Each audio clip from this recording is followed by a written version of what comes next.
Welcome to ArenaCast. My name's Griffin, I'm Commander Koski. and unfortunately, Soz couldn't be with us today. We've had a little break from the ArenaCast, but here we are with number 6, and we're going to focus here on the apparent champion, not apparent leader, the leader of the arena, the mega arena, as Koski likes to call it. And that's our friend Morgens, a privateer, taking the lead here. We're going to look at some of his history here and see how he's done this. His first power move was right around turn number 8, 9, when he deftly captured a rush from Dragon 22. Koski, what do you say about Morgan's early moves and how he set himself up to be the front runner in the arena?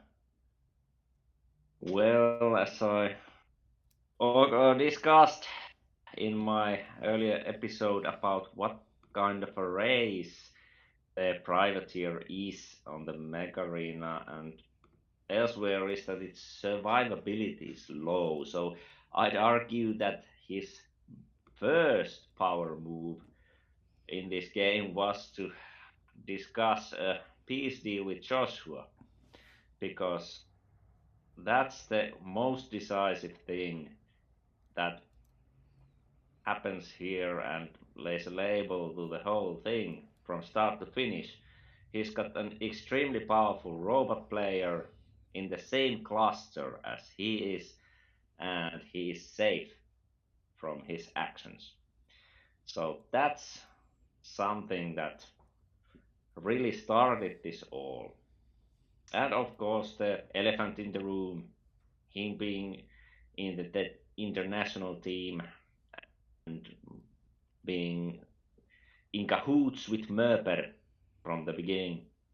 So that's also one thing. But the thing is that Morgens is an excellent player. I've had the pleasure of playing with him from the beginning, from in earlier games. And the thing is that he really knows how to play planets, and that is that you turn your empire into a machine, it's a cumulative engine that keeps on moving all the time. So he has kind of a long range plan how to win this and keep on gaining those planets until the game ends. I And too, that's I too have something. played in a game with him, and he's also, uh, when it comes to diplomacy, what I've only played in I think 2 games with him, this one and another one, Hmm. and the other one we were cooperative, on the same side, worked together, collaborated on some actions, but he's I would say forceful, um, not in a negative way, but like I find him to be like he knows what his power is and he plays from that position. Yes, yes, but that's also he's German, you know. Yeah. He's he's extremely polite and nice German. Yes. You know, if you ever played with Imorg, Imorg was and is extremely nice gentleman and easygoing guy, but he also plays like that. So having your own kind of assertiveness and self-esteem there, you know your worth. Yep. Yep. Definitely. Definitely. Yes, but he's also in any diplomacy. He's very nice, Yes. very polite, Mm-hmm. and he's communicative Yes. and very nice to work with. Because, for example, when in the last league game we cooperated there, he also thinks about the ally, so he's not selfish. So it's right around turn 37 that he begins his climb. And so here we are Mm. looking at, I'll go back a little bit. Oops, that's forward. Turn 37. This is when he starts making big moves. Let's see, where is he going? Well, I'm not entirely sure about that interpretation. I think that if you look at the graph, that's actually a kind of a anomaly. If you, it's kind of a quite exponential curve. He's gradually increasing every turn, and then it kind of makes that, you know, what do you call it, the hockey stick curve or whatever. That Yes. it's just a I wonder how. There we if go. you draw a straight line, it goes quite smoothly. Yeah, I mean, he's always been a contender in the score, as you can see here, just kind of Mm. tracking him back down. Uh, but it is really at turn 37, turn 30, Mm. 38, 39, where he starts to blast off. Yeah. Um, Well, what I believe happens there is you can see the that's a chrome. explosions there. Here he is. Is this now the turn? This is turn 21. So we go to turn 36, Yeah. 37.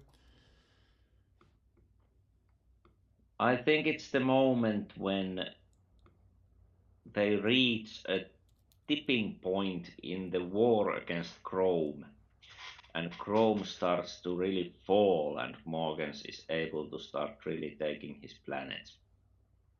Yep, right here. Yeah. So Unfortunately, similar color. yeah, indeed, I've noticed the same when you check up north. There's the Supersmith, and then there's Planet Lord, Mm-hmm. and they have. It seems they almost every turn have almost the same color. I think the same colors keep throughout the They're game. attracted to each other. Yeah, So but the big explosion was initially the extinguishment of chrome. yep. But also, I believe there's this kind of a mental explosion in a way that as he can see that now Chrome is going down, he is then starting to spread to other easy places also. He's able to uh, let parts of his fleet to go to other business. Yep, he did exactly that because over here I was Uh, executing a campaign against Korak's floor, and yep, then all of a sudden he's like, "Here, I'm gonna come play," and that's when our interaction in this game started. That's not what I'm looking for.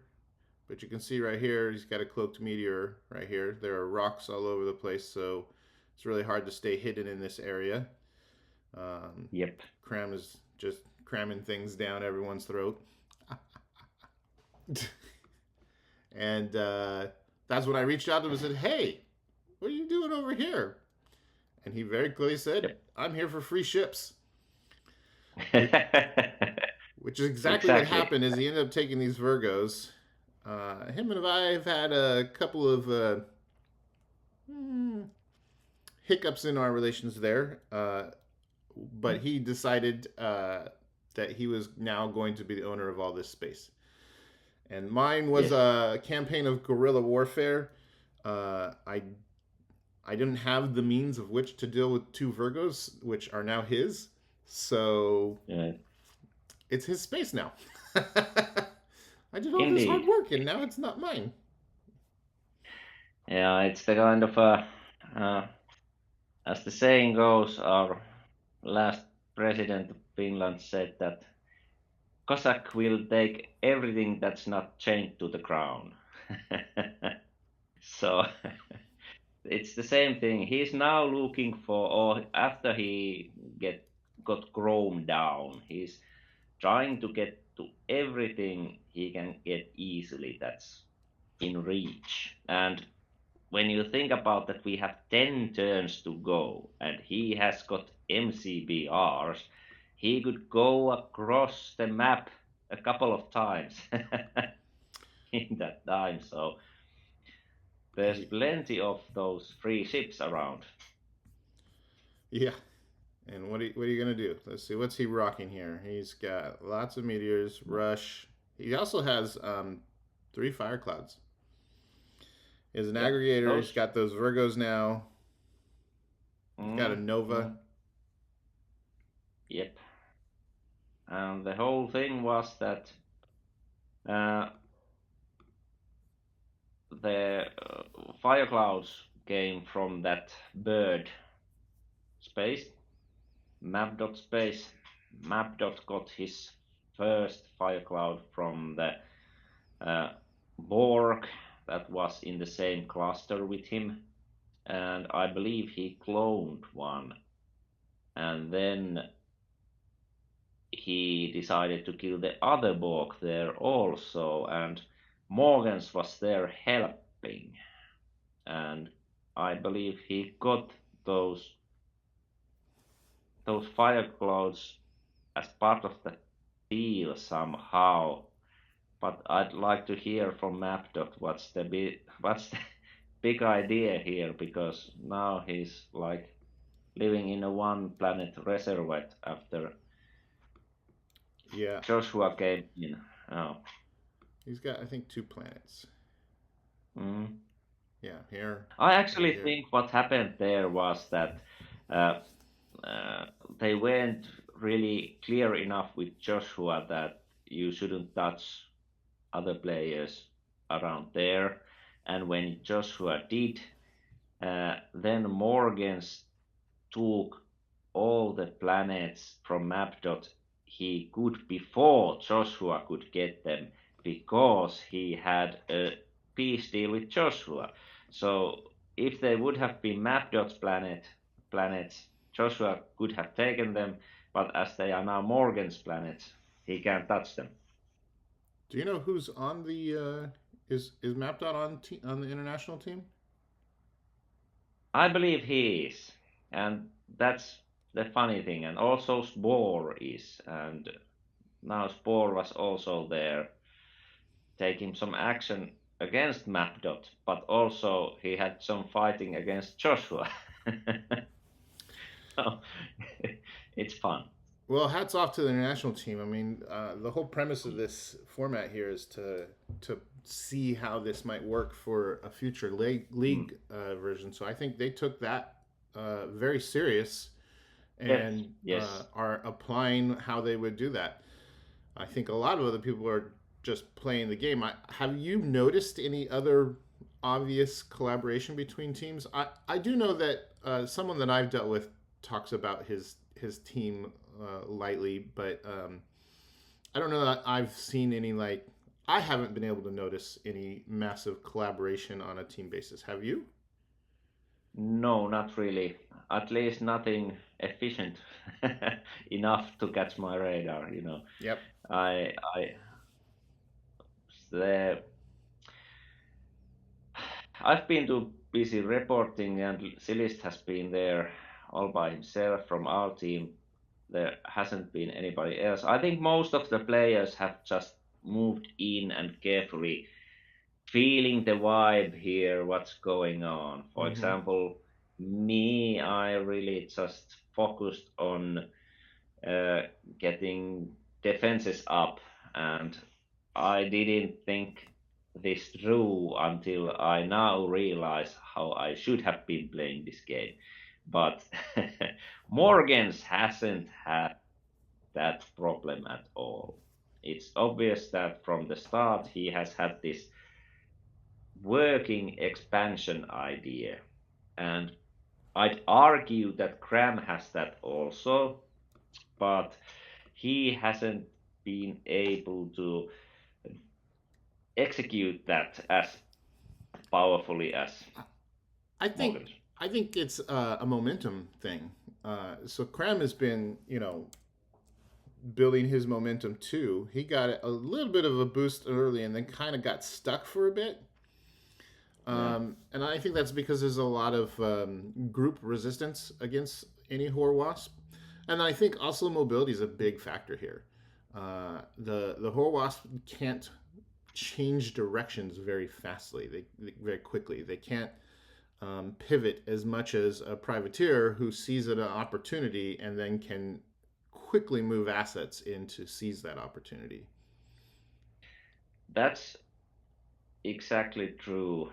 But also, I think that uh, Morgens has, or partly because of that, what you just said, but has been able to focus his resources a bit better. For example, now Graham is, I'd say that he's wasting awfully lot of his resources in a pretty futile things. And those futile things are those lines of stingers you can see right now going south and northwest because uh, as we have that only 10 turns left, he has sent those stingers away almost 10 turns ago, and they are now reaching the Fury, and the Fury will be able to counter them easily. And after the next 10 turns, they haven't been able to achieve much. And the same is there in my space. Those stingers we see now are also those starting from the Crams home area. I can block them all, and the next wave, there really can't be no next wave because from 10 turns this game is over. So all these singers, that's you can count how many turns have been used there, how many planets has been used there to do a thing that doesn't achieve anything. So in that case, those both tidal waves are wasted opportunities. Perhaps he could have done something else somewhere else, but I think he is now quite spread out into many directions and And committed. yeah. I mean, he's committed. Uh, But you know, this goes back to your did diplomacy lock him in? I mean, I think when it comes yeah. down to the Fury forced a response because I think they went after him. Tom did. Um, Yeah.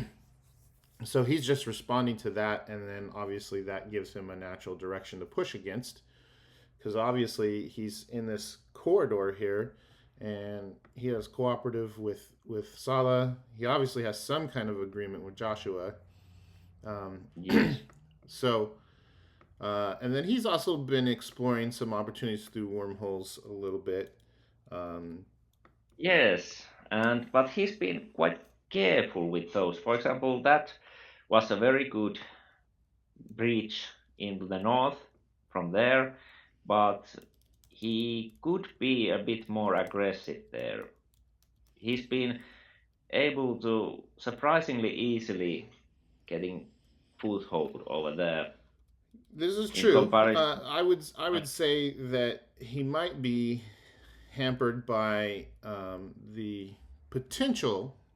Although I'm kind of curious if this is a case anywhere, potential exhaustion of resources. But I think Yes, ship limit actually made resources kind of abundant. It's just more of a challenge to move them around, I think, than anything.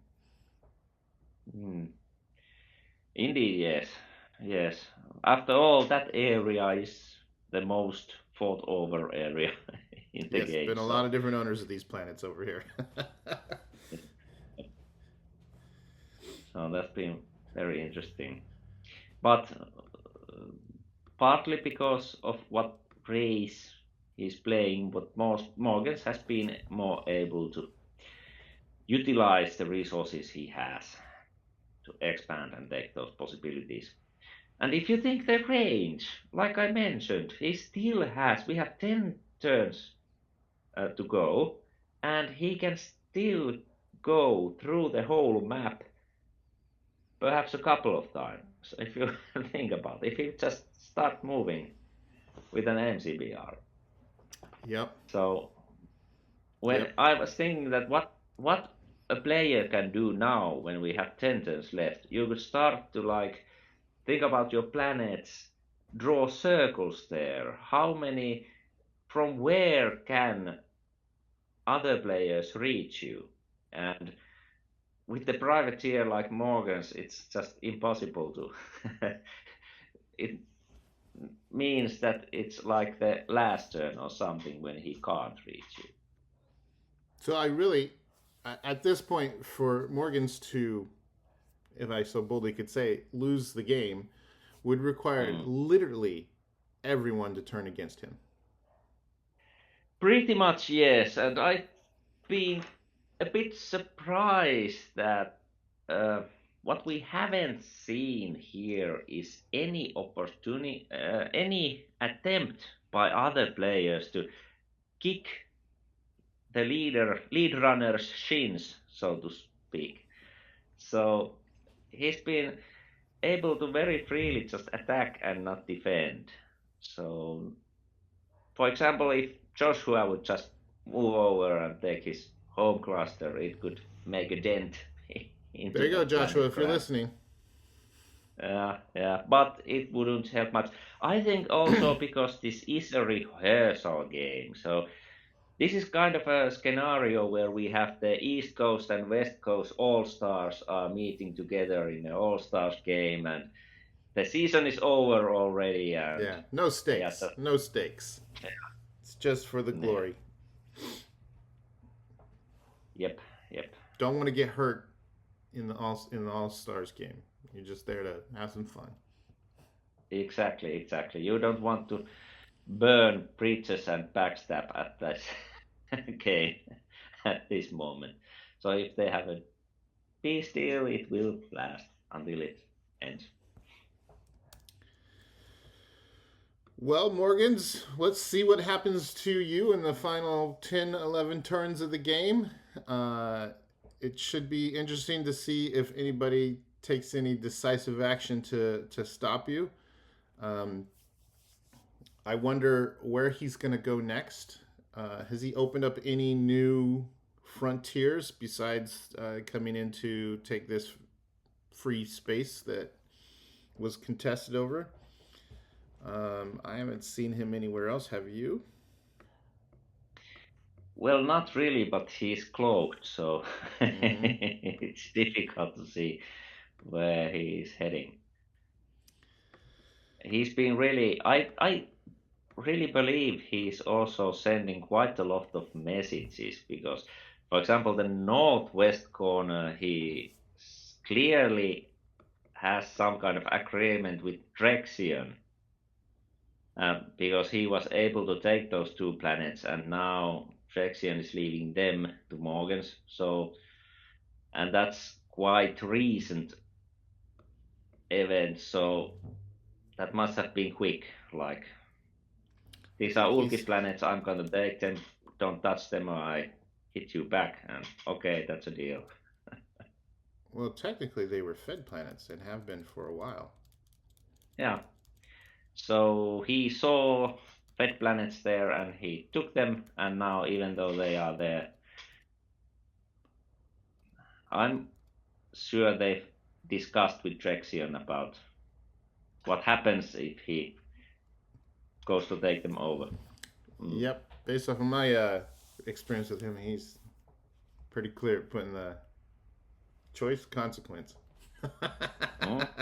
Actually, he could be hoping for that scenario also. That's looks like a good bunch of planets he could take. Oh yeah. Well, I mean, he's already in it with. Oh no, he's not fighting. That's Cram fighting him. Yeah, but I'm sure he finds something. Cram, it's the third position I'm really interested in. Who's gonna get that one? It's the Sovereign right now, but he's tied with Joshua, so It will be interesting to see, and the others are not far below. Yeah, And also, I want to once you get be in the into the top 10. 20s, it gets really Uh, tight, really crowded. yes, I'd also like to be in top 10. So We keep just keep some planning. we keep fighting over it, me and you. Yeah, yeah. That Iron Storm was just Iron God sent, you know. Yeah, yeah. Well, yeah. And then I made a move that maybe I regret at this point, but we'll see. We'll see how it pans out. I think the Ion Storm actually is rescuing my ships out of the webs. Uh, Yes. so it should be interesting to see. Obviously, a lot of what you're doing is stalled in conjunction with that Ion Storm. It kind of like put a True. freeze on our conflict. Um, Yeah, and that's why I went up north over there and actually was able to get Dead Specula Stealth over there. That was fun. wasn't mine. No, Specula. Yeah, I try not to it's lose my quite. ships. Yeah, it's quite awesome to see that you are still hanging on to the Fury Coalition. You know. It's that's been a little fun aspect in this game, I think, and I'm really Yeah. curious. And if any of our viewers want to put a comment in, or if they want to start a discussion, I'm wondering like, has that influenced anybody's choice in this game? I know that in conversations I've had with people, it's a factor.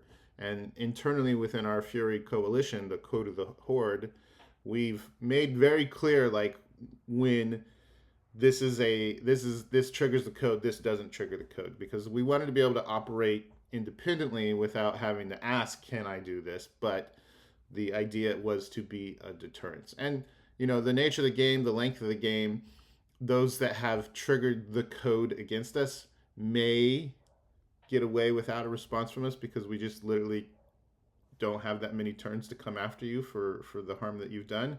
But I do think, and the idea was, it was a deterrence. Yeah, well, it was indeed, but it also was something that made some other players were a bit afraid, you know. For example, the thing that I came up there to the wormhole, I sent messages around, do you mind if I come around? And I was very welcomed, you know, by everybody non-Fury, that it's excellent to have me in the neighborhood. So that's the kind of stuff. They're like, oh, you want to trigger the code? Go ahead. Then we don't have to worry about it. Yeah, indeed, indeed. Yes, So those punks told it's me kind about of, that too. yeah, Some of my neighbors, I said, hey, and they told me, you talked to him. And I was like, yep, all right. yeah. Well, But we still it's, got 10 turns to figure out what's going to happen between me and you. yeah, that's true, that's true. And I still have a few turns. It will take until the very last turns until I really get to decide by myself which are actually which is the order of the best to worst race in the mega arena. What would be the best and so forth. I think right now there's a lot of coincidence why certain races have done so badly. Certain races have done so badly because they fit very badly here. For example, the Borg. I don't, I can't think about any scenario where they wouldn't do badly. There is also always better I think for a opportunity. Borg to make it to the end, they have to performed extremely high level diplomacy and have a healthy dose of luck. Yes, indeed, indeed. But look But who's dead. Look I who's dead the most. ah, that's a good question. I mean, we're not. We're. I think probably in a future, the next episode, we might do some actually crunching the numbers. So we'll save that for Yeah, now and just do some some just glance over. It is a pretty healthy mix, but I mean, we've got rebels, we've got bots, we've got Borg, we've got Empire, we got birds, we got a couple lizards, couple rebels. Rebels actually did poorly. Yes, that's actually the biggest, uh, like the I'm surprised by surprise that. for me how poor performance they've had.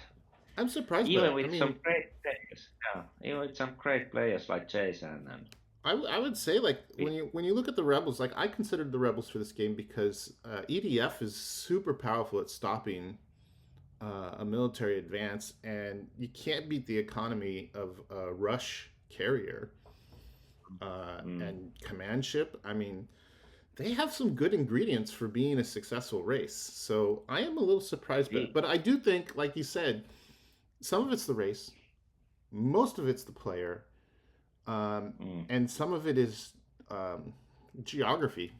Where did you end up? Who'd you end up near? And I think that plays a lot.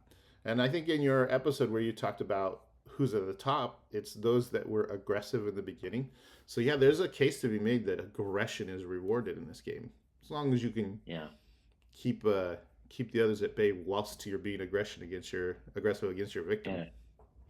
Well, yeah, well, Black Lung made that great case of, or and Brizio made that great case that if you are only aggressive, it doesn't end well. Mm. Well, in Brizio's, I didn't follow Black Lungs very closely, but in Brizio's case, his was aggression for aggression's sake. It wasn't strategic. He just It like, was I'm just gonna come for, here and annoy some people, and then he annoyed yeah, he annoyed the Fury, and so he yeah, got jumped. yes. Well, that is surely a very important distinction. Like those top three over there, they were very effective in their aggression and very total, meaning that they really focused to take out the life hmm from the player And and ships and all belongings. Also, in Morgan's case, yep, and Sovereign. I mean, like he had that awesome headshot that we've all talked about. I yes, mean, it was a perfect storm.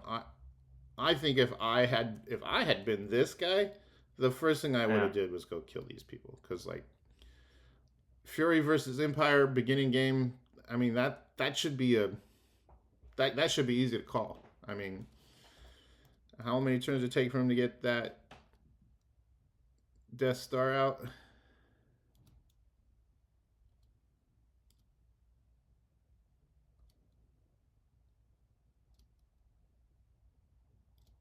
Where did it go? Did I miss it? I did miss it, didn't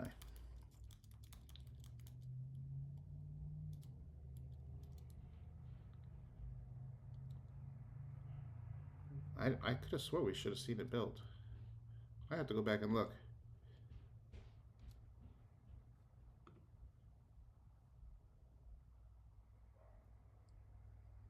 I don't want to go through all those. Yeah, I mean, well, I guess how do you stop a Death Star rush on turn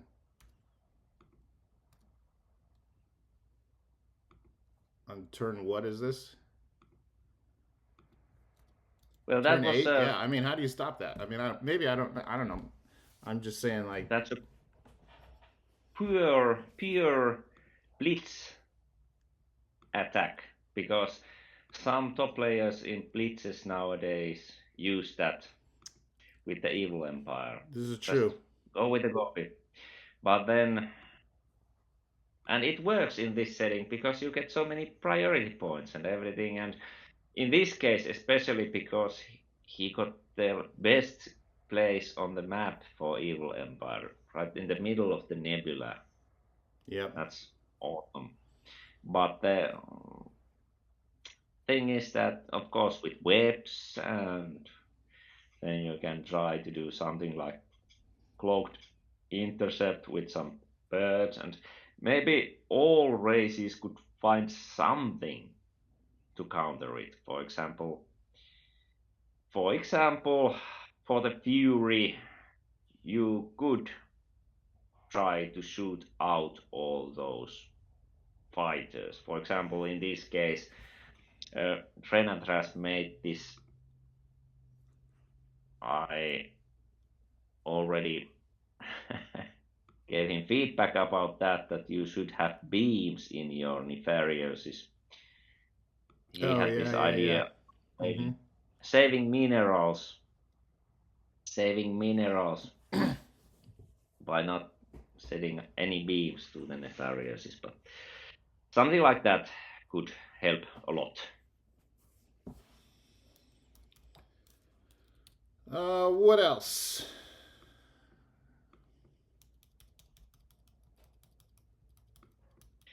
Well, we've talked quite well. What I'm interested in the future is what this will mean for the league and what we have learned from this game for the league or for the future games like this. Yeah, let's talk about the impact of this game on planets. You Yeah. uh, you recently had your Helsinki conference, and Yes, the that was minicon. one of the things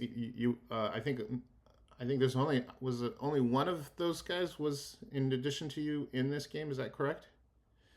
And so Indeed. you got some feedback from them about either their lack of perception or what they think about this game. Maybe you could share that a little bit. Well, what's interesting is that, um, well, nobody was really against this in any way because this is not a game mode that's competing with any like epic long format games, standard or classic or anything. This is replacement for melee, and this is in all ways this is a better melee. And as Emperor SMN there said, he said that he's been arguing for years that the game should be taken into a uh, more better for the audience as an audience port. And he was quite positively surprised about all these ideas and thought that this actually works pretty well. So there's the spectator mode, and as an audience port, people can spectate and watch and munch popcorn and discuss. So this works pretty well in that. So I I I haven't heard anyone miss the melee as is. So in that sense, this is a very good. Yeah, I played. I think I've only been in maybe one or two melee games. Very, very, very, very early in my joining of Planets.nu, which was my reintroduction to the game after many, many, many years of not playing. Um, and I didn't terribly enjoy it. I also hadn't played in a while, and I was playing the robots, and that began my I want to love hate relationship with the bots because they look like Yeah, fun, but I always find them to be less fun. But I, I haven't been a big Blitz player. I think I did one of the uh, what was that game type that Tailspin was doing, the um, dog fights. I did the dog fights yeah, just to kind of try it out. This is fun. This yeah, this arena game is fun, and the full visibility. I think the full visibility causes less. As a bird player, I'm a very patient, a cautious player. Probably a lot of people are, mm, except for those that are hyper aggressive. Um, they want to. I mean, whenever you think about like how you're going to win, you want to know you're going to win. And when you don't know things, it's then I must make sure I can win, which means I'm not going to go until I know that I have, the odds in my favor. So in this game, there's Yeah. a lot of that removed from the internal decision maker of a player. Like I know what's there, and either A, I can pull it off, or B, I can't. And if I can't, I'm going to use diplomacy, or I'm going to pick a different topic, a different target, and do that. So I think the chaos of seeing so much makes action much more um, incentivized to seeing this aggression in this thing. And that's, I think, one of the things that Planets has always been trying to figure out how to do, because when you play the classic, not classic, but also classic, but the traditional, 500 ship, 500 planet game, and it's played over Mm. many months, many turns. I've had more than a handful of games go well over 200 turns. Those are fun, epic games, but they take so long, and oftentimes there's long stretches of no action, and then all the pieces into place, and the campaign begins, and then it's destruction time. But in this game, limited time, limited resources, limited chips, full visibility. So Mm. all these things that would cause you to be patient and wait. I'm going to wait till I build my fleet the way I want. I'm going to wait until the ship limit hits. I'm going to wait until I use up all my priority points. Those factors that cause the long, slow game are not a factor here. And so it is making it more action packed.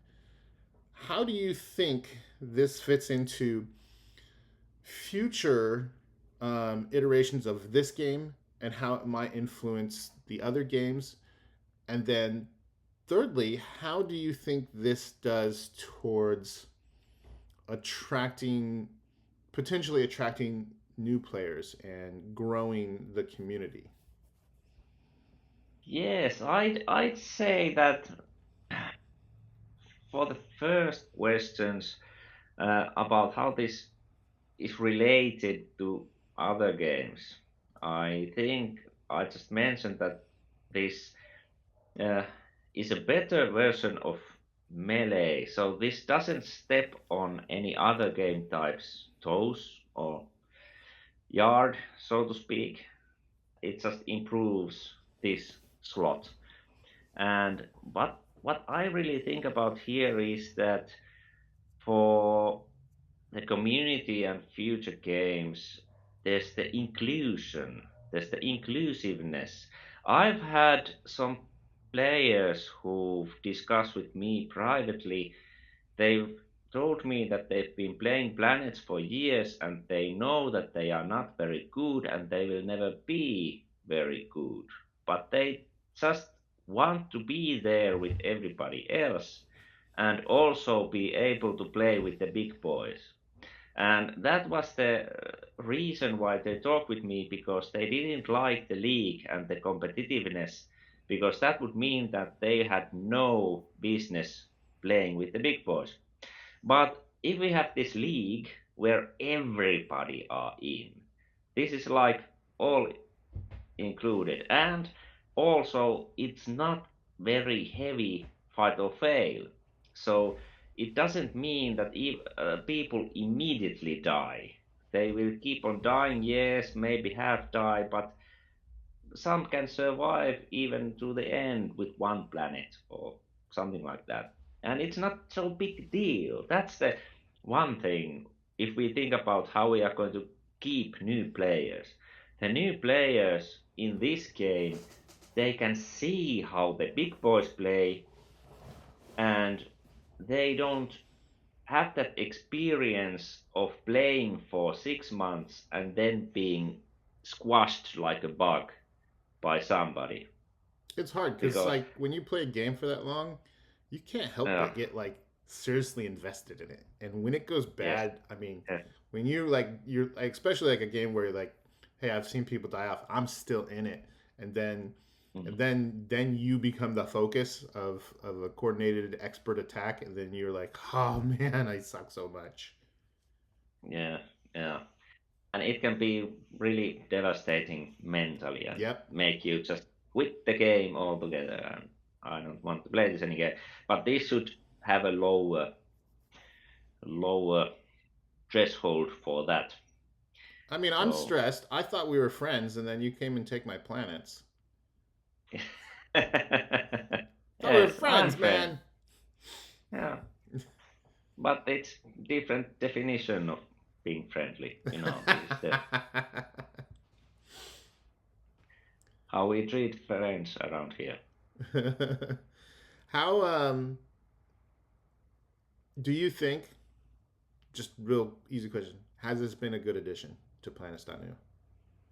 Extremely good. Yes, I believe this is kind of a thing that I'd say that this brings some carnival to the game, some fun and some extreme and some like fireworks and Mm-hmm. stuff like that. There's lots of color and There are lots of movement color. Yep. all around. But the thing is that this is good, but like I've been arguing is that this is like a great addition to everything else, but we shouldn't change that what we love, which is the slow-paced, long 500 planet games. And also, I'd argue that when we go into more smaller games, I still say that the Blitz map could be as little random as possible. Yeah, I've been So watching that conversation. We could segue into that real quick, just for a minute. I think that's a really good idea, um, yeah, and I'm going to make my case to the admin team about it as well because I think it does suit well. I know we're planning a Blitz ladder tournament, um, yeah, and so that's something that I think should be interesting to see what the admin team thinks about that idea because uh,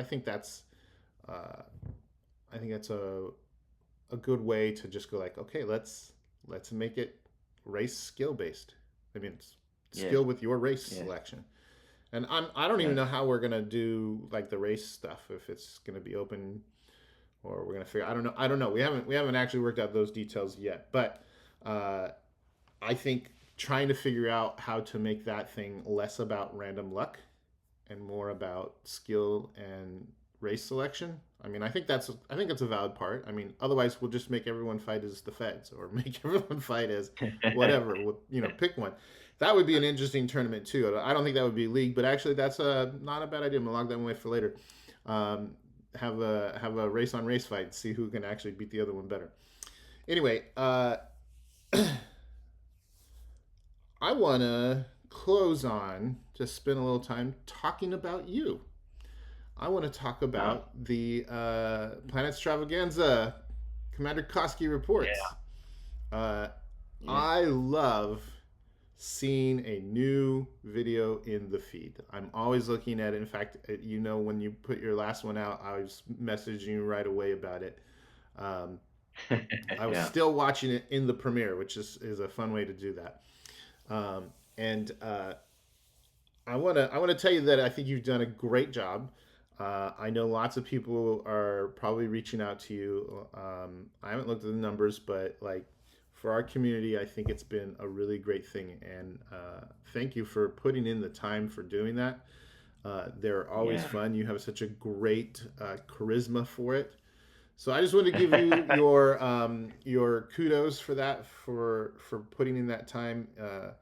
Speaking with my hat on as a member of the admin team, your involvement, engagement in that has been exactly what we were looking for. There was the ambition when we started this format that we would have a whole bunch of commentators, but you stepped up and you've been putting in the work, and I think it's perfect. Chef's kiss. I also love your AI. I always looking at what your title and exit screen credits are, and I got a total kick out of your AI song from when the server went down. And I Uh, think you should be planning a a finale song for the game. yeah, So I good would idea. challenge you to start thinking about how you can have AI make that song for you because I think it would be really cool to have a song about the game and what's happened. I need to do an album and a world tour. Yeah. But it's been very thanks a lot for that, but it's been great fun to do those videos and also the kind of a challenge to try to improve and find something new into it. But the thing is that I personally wanted to do these videos because I really love all this lighter culture, lighter things people do. Like even that those things like those Lux comics, that player Luck who made those Planets comics Yeah, I that remember were in those. the Yep. yeah, and I still remember those, and every now and then I just it goes into my head that I'm going to poke you with an ochre poker or something like that one comic was. But that uh, stuff like that is small, but it makes a lasting impression to your mind and how fun it has been, you know, play and do stuff like that. So it's been great to have the opportunity to put some similar color into the planet's experience. And I'd love to see something more, whatever people come up with. Yep. And I'll add I'll be to able to, those that are watching. So this whole YouTube video featuring on the homepage thing has been very focused on the arena. The arena's ending in 11 days. Uh, the YouTube feature on the homepage is not, as long as we can keep content coming in. Koski, keep making it. But if you're a player out there and you want to make something to go onto the Planets.news playlist to be featured on the homepage, make it. Reach out to me. You make something, we'll feature it. Make your own strategy guide through YouTube. Make a commentation on any type of game. I mean, uh, I think the world is open for what you want to do. What this does is it really creates a multimedia interactive engagement experience for our players, and that's something that I think only helps the community. The more people who are participating, creating, recruiting, that's an important thing. I mean, we have a good dedicated community here. You know, it's been pretty stable, but what we want to see is it grow. If we get some more players in yeah, here, then that starts creating more opportunities for things. yeah. I can promise that I will make some videos, and I can also promise they will not be daily. That is Mech Arena. But the thing is that I also want to. I have this challenge for myself that I will get those interviews. It's been so darn difficult to organize. It's Yeah, I've been thinking about just that too, and I would love to try to get um, some of the big players in conversations, even those that haven't. But like, it'd be great if we could lock down Morgens. It'd be great if we could get Cram yeah. in a conversation. That'd be very cool. So hopefully that can happen. Yeah. I Yeah, have to figure out some kind of trick for that. Maybe a T-shirt for going to an interview. just got to do like I do for Planets Con and just pester them until they do it. Yeah. Which when we come out of Arena, that's probably when I'm gonna maybe start looking for people who are interested in submitting content for PlanetsCon. Koski, I would really love for you to, while this is fresh in your mind, do an exclusive for release at PlanetsCon Live in December. Recap of the game. I was going to Yeah. ask you that privately. Now I've asked you publicly. I would ask that you come with something that's your recap of the experience of this, so that we can put that in PlanetsCon Live. Yeah, that's sure. Why not? I originally was thinking that I will take the most important and most boring thing I can figure out. Make a presentation out of You that. can still do that. But You know, there's nothing yeah, wrong. If you want to make 7 presentations, if they're good, I'll put them in. And even if they're not, great. sometimes I will. That was a threat for the rest of the audience. Yes. You better do some content, you know. Yeah, that's the hardest part of the PlanetsCon is getting people to present. So I understand how challenging it is to get someone to commit to doing an interview. It's the hard work Mm, of coordinating content is the challenge. But you know what? It's really fun to do this. I've really appreciated doing yeah, these with you and Celeste. And we got probably got 2 more in us. I hope. We're gonna do another one right before the end, and then we'll do like a final. yeah, yeah. That sounds like it should be. Well, with that, I think we'll close this out. Thanks everybody for watching. Please send us your comments, your thoughts, your questions. We'd love to really hear what this game is, the experience of being in this game, or even more importantly, what the experience of watching other people be in this game has been. Because I'm really curious about that perspective of how much of the audience is watching this and what they're taking away from it. Not just this video, but I'm talking about the game, the arena game. So I'm Griffin. Thanks for joining us. I'm Koski. And we'll see you in the next one.